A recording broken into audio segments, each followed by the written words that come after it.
The Hoover Dam rises from the Colorado River like a concrete cathedral. On a gray October morning in 2017, two commercial divers slip beneath the surface of Intake Tower 3. 400 feet down, the water turns green-black. Michael and Anthony descend through the murk, their headlamps cutting thin cones of light. I am getting a weird vibration through my suit, like something's breathing against it. You feel that? Nothing on my end. Probably just current shifting. Keep focused on the trash racks. It's getting worse. I am aborting. I don't like this.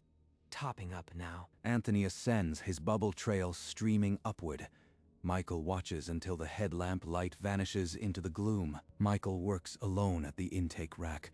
The concrete wall presses close, slick with decades of algae. Silence, except for his own breathing. That sound, it's exactly like Anthony's regulator. Rhythmic, right in my ear. Impossible. He's already topside.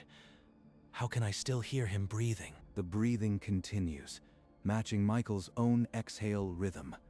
In the absolute darkness, 380 feet below the dam, he is no longer alone. Topside, this is Michael. I'm hearing Anthony's breathing. On comms. You copy? Michael, Anthony is standing next to me. He's dry. He's been topside 10 minutes. Then who's breathing? It's the same rhythm. Check again, please. The comms went silent. When Ed came back, his voice had lost its casual tone. Anthony is right here. Bone dry. Michael, begin your ascent. Now. Michael hit the ascent button. As he rose, the breathing stayed with him, a steady counterpoint to his own. He glanced down. Through the murk, a second trail of bubbles climbed from the darkness below, exactly 20 feet beneath his fins. Don't look. The rule. Don't look down. But it's matching me. Inhale for inhale. He forced his eyes forward. The breathing didn't stop. The bubble trail didn't stop. Two columns of silver bubbles rose as one, heading for the light, the source of the second hidden in the black. Michael broke the surface, gasping.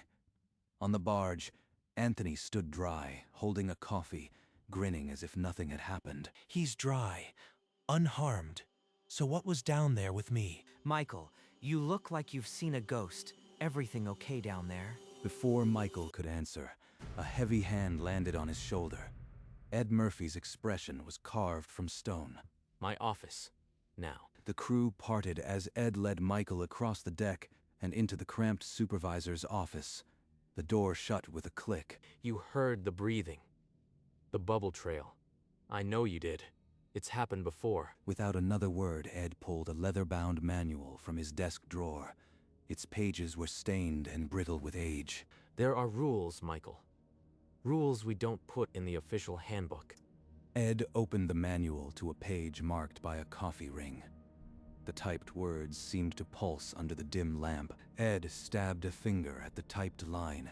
His knuckles were white. If you hear a second regulator, do not look down. We have lost 14 divers since 1936. They are still working. 14. They never stopped. That breathing came from a diver who never left the water. Ed shut the manual before Michael could ask.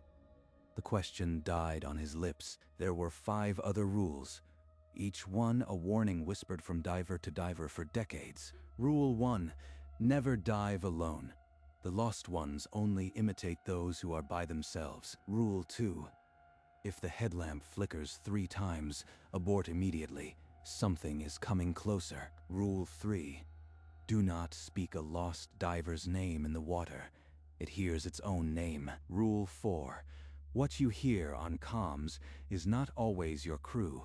The intake towers have their own listeners. Rule 5, trust the surface. The water will lie to keep you down there. Michael stared at the closed manual.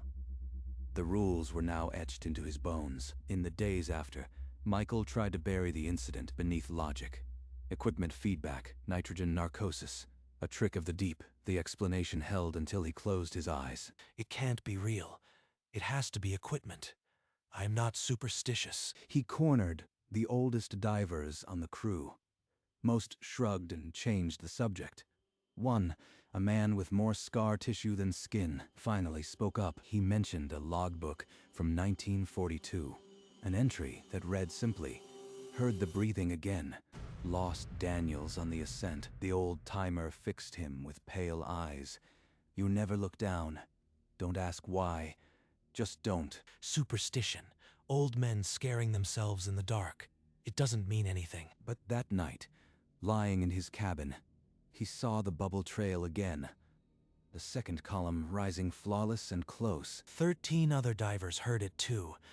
They didn't all imagine it. He pulled out the manual and read Rule 6 until the words blurred.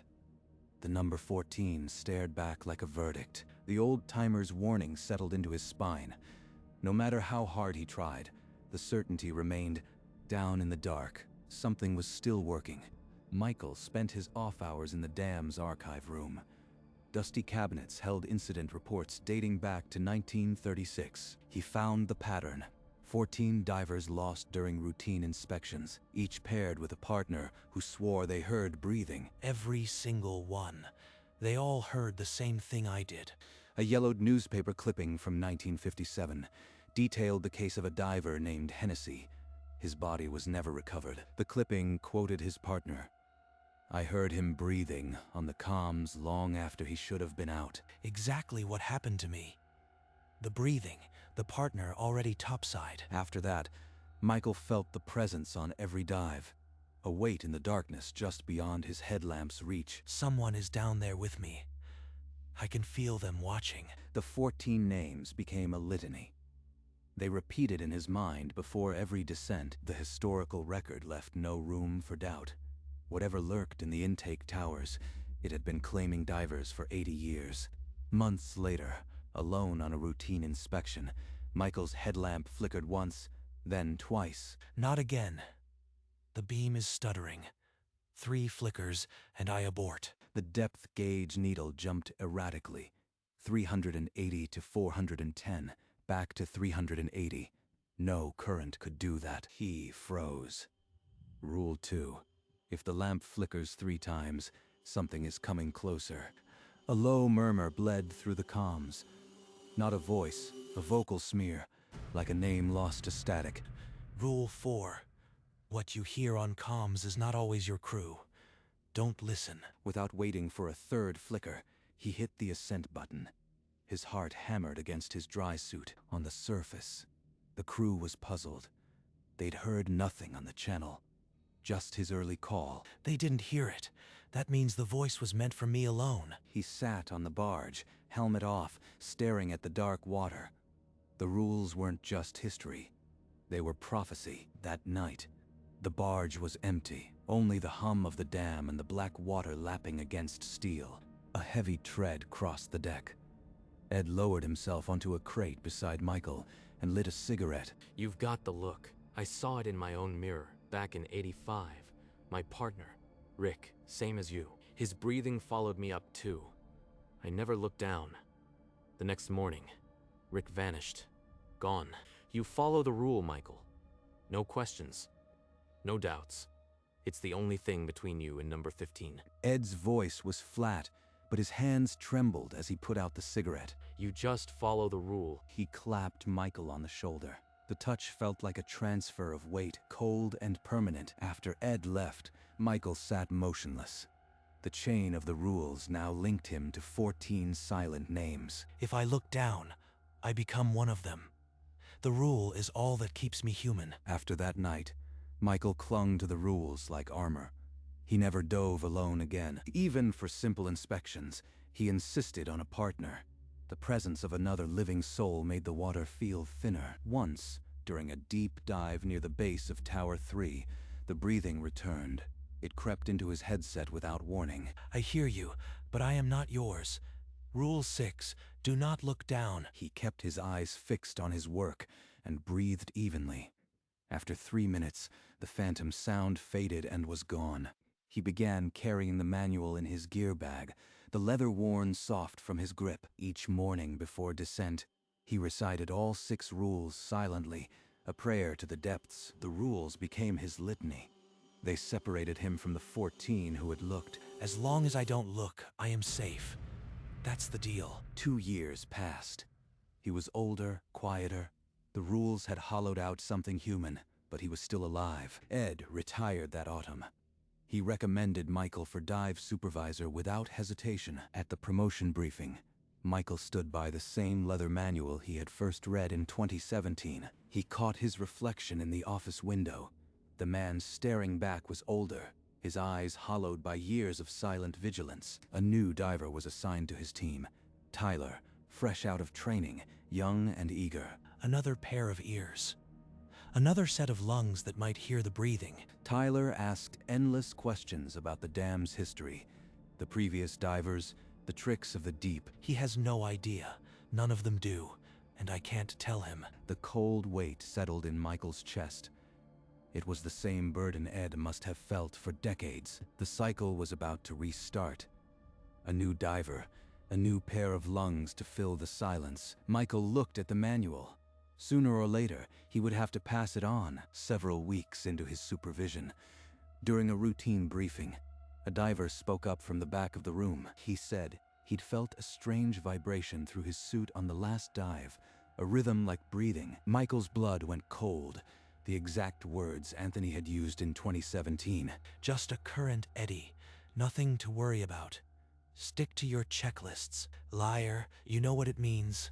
The breathing will start again. After dismissing the briefing, Michael sat alone in his office. The manual lay open to Rule 6. The vibration always comes first. Then the breathing. Tyler is the newest diver on the team. I am the supervisor now. I have to watch this happen. I can't stop it. He closed the manual. The number 14 seemed to pulse on the page, a countdown about to tick forward. The pattern was restarting. Soon, Michael knew he would hear the second regulator again. That night, Michael sat alone in his cabin. The manual lay open on the desk, its pages yellow in the lamplight. He read each of the 6 rules slowly, his lips moving silently. Rule 1, Rule 2, Rule 3, Rule 4, Rule 5. Then Rule 6, the words scratched into the paper like a scar. 14 divers. They all heard the breathing, and they all vanished. He stared at the blank space at the bottom of the page, fresh and waiting, a space for number 15. If I warn Tyler, I break the chain. But what if breaking the chain makes it worse? Ed had never warned him. Ed had simply handed over the rule and walked away. I cannot risk it.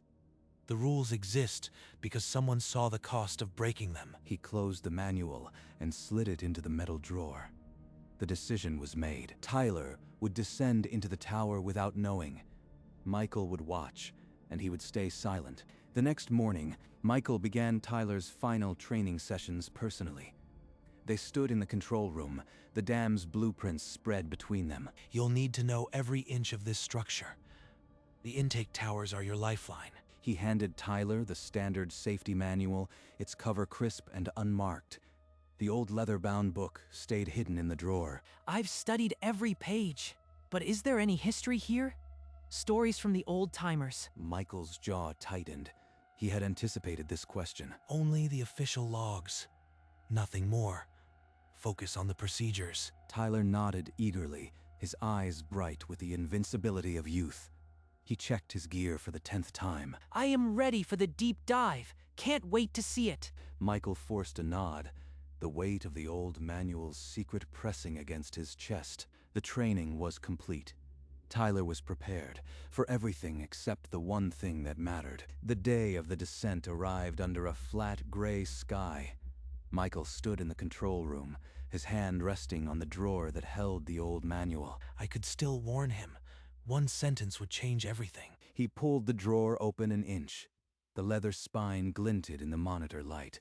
Then he shoved it shut. Standard procedures only. You've trained for this. Stay on comms and don't deviate. Tyler suited up on the deck, his white umbilical gleaming. He looked over his shoulder at Michael and grinned. He gave a thumbs up and stepped to the edge. The water accepted him without a sound. Michael retreated to the control room.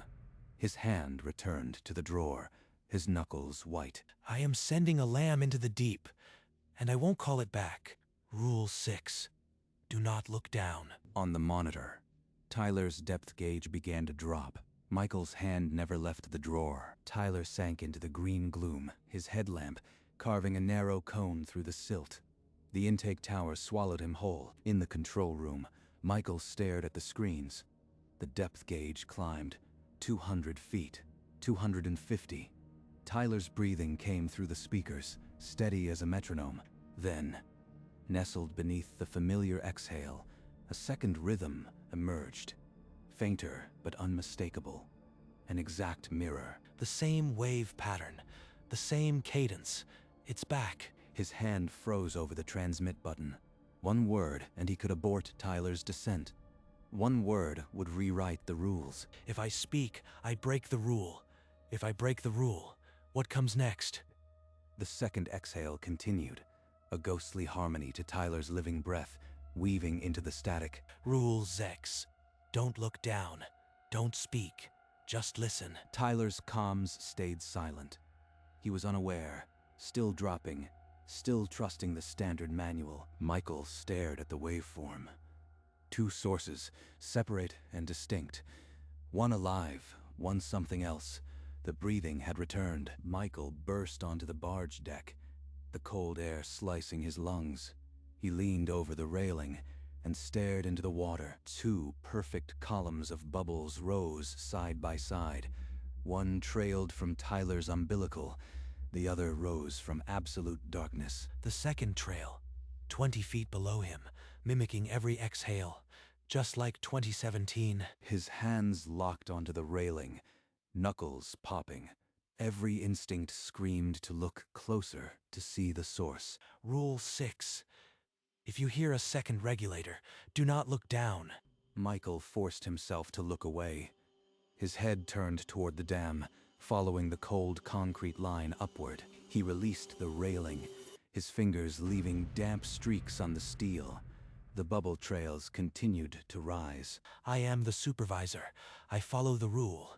That is all. From the corner of his eye, the ghost trail still climbed, calm and eternal.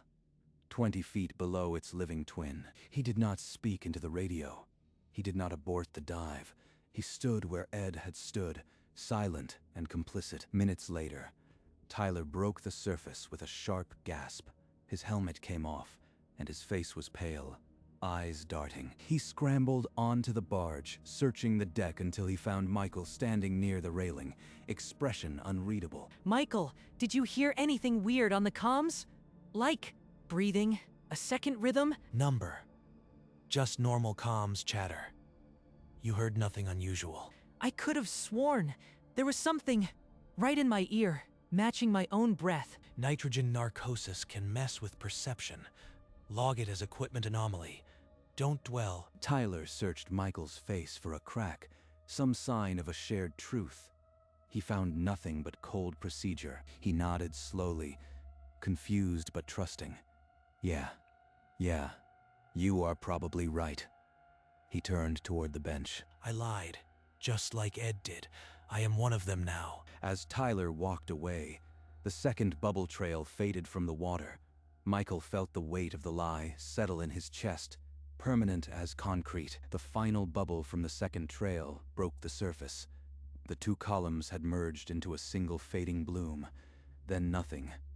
The reservoir was glass. 14 names in that book. Every one of them heard the breathing. Now the breathing heard Tyler. Michael turned from the water, his face empty. He walked back through the steel corridors to the supervisor's office. The drawer slid open.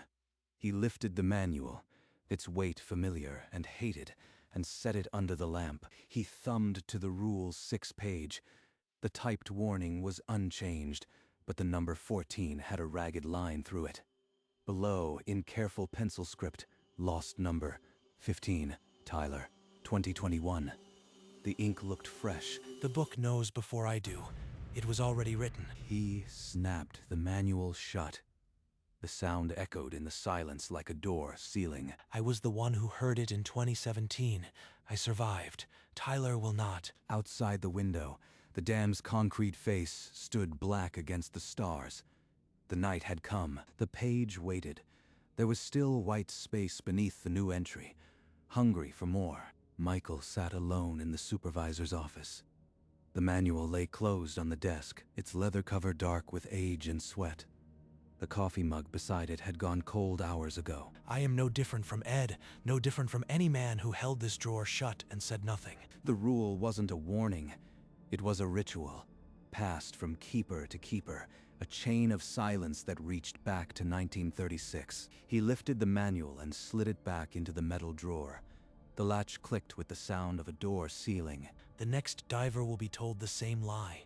I will hand them the standard manual and watch them descend. Outside, the night crew began prepping for tomorrow's dive. Boots on metal, the distant hiss of compressed air. They don't know, and I will never tell them. He didn't move. His chair faced the dark window, and the dam was a black geometry through the glass. The cycle would continue. The page in the drawer would wait. Hungry for a new name, Michael would watch, as Ed watched, as someone would watch after him. Forever, years had written themselves across Michael's face, gray at the temples, the same supervisor's cap, the same barge. Two young divers sealed their helmets, their eagerness, a mirror of Tyler, of Anthony, of every lost name. They slipped beneath the surface. Michael leaned on the railing, watching the water for the invisible line. Two columns of silver rose, one from each umbilical, then a third fainter, keeping perfect time. There it is, the ghost, still working. He didn't flinch. His jaw set, and he turned from the water, his back to the reservoir. I don't look.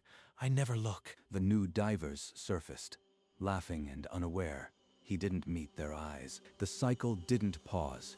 The manual waited in the drawer, its blank spaces patient and infinite. The Hoover Dam hummed, indifferent, as it had since 1936.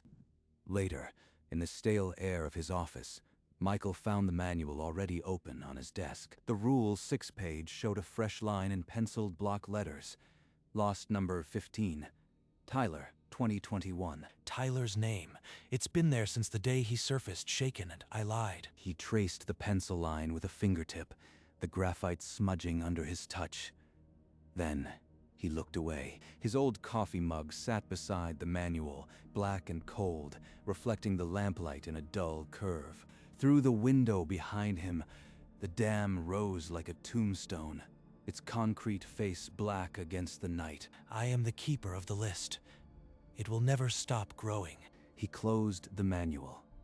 The leather was warm from the lamp, worn smooth by generations of hands. The blank page beneath Rule 6 waited, patient and infinite. White space for names not yet written. Michael slid the drawer shut. He stared at the dark glass of the window, and the dam stared back. The office was empty, the lamp still burning. The manual lay open to the Rule 6 page, alone on the scarred wood. A single drop of water fell from the ceiling. It landed on the typed words and spread in a slow, dark bloom. The ink blurred. Rule 6 became unreadable, the letters melting into a gray stain. The water was from the dam. It carried the same sediment, the same cold. Outside, the concrete wall of the Hoover Dam hummed, a deep vibration felt in the bones of the earth. The reservoir was black glass, still and depthless beneath a moonless sky. Somewhere below, 14 divers were still working. Now 15. The manual waited, as it always waited. The lamp flickered once, then twice, then held, and the darkness returned.